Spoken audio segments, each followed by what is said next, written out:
করতে ভালো লাগবে না, ভগবানের কথা না, কুৎসিত গল্প করতে খুব ভালো লাগবে। যত মানে কুৎসিত কথা ওইগুলা বললে খুব আনন্দ পায়, এইরকম হবে।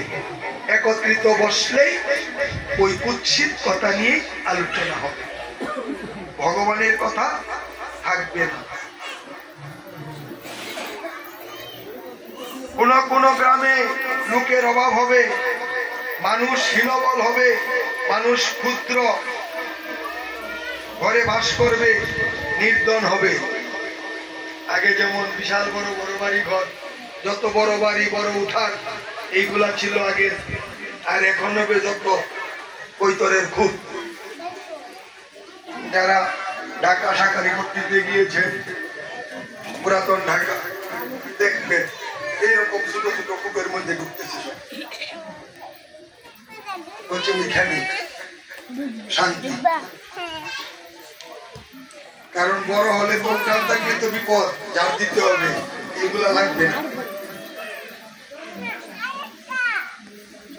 আর মানুষও ক্ষুদ্র। এই যে এখানে যারা আসছে, যদি স্কেল দিয়ে মাপা শুরু হয়, 3.5 ফুট থেকে আপনার পাওয়া যাবে। ক্ষুদ্র হতে হতে কোন পরিমাণ ক্ষুদ্র হবে এটাও বলে দিবেন। মানুষ হবে হীনবল, পাপীরা পুণ্যবানকে নিন্দা করবে। যারা পাপী তারা পুণ্যবানকে নিন্দা করবে। জিতেন্দ্রীয় শিষ্টজনকে লম্পটেরা নিন্দা করবে, পাতকী সাধু ব্যক্তিকে নিন্দা করবে,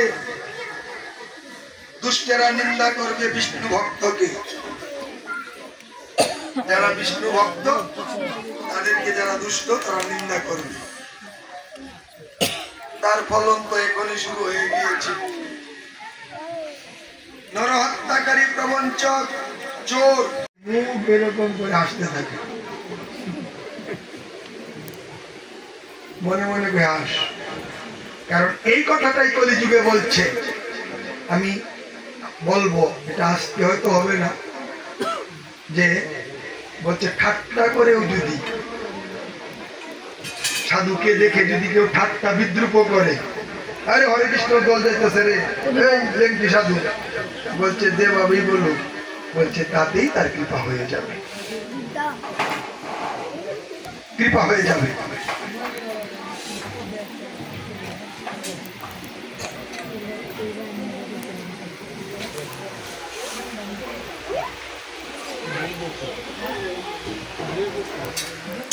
নরহত্যাকারী, প্রবঞ্চক, চোর সাধুজনকে নিন্দা করবে, ভিক্ষুক বেশ ধারণ করে সজ্জনকে ধূর্তগণ প্রবঞ্চনা করবে। কারণ এই যে সাধু বেশ, এটা নিয়ে মানুষকে ঠকানোটা খুব সহজ, সবচেয়ে সহজ।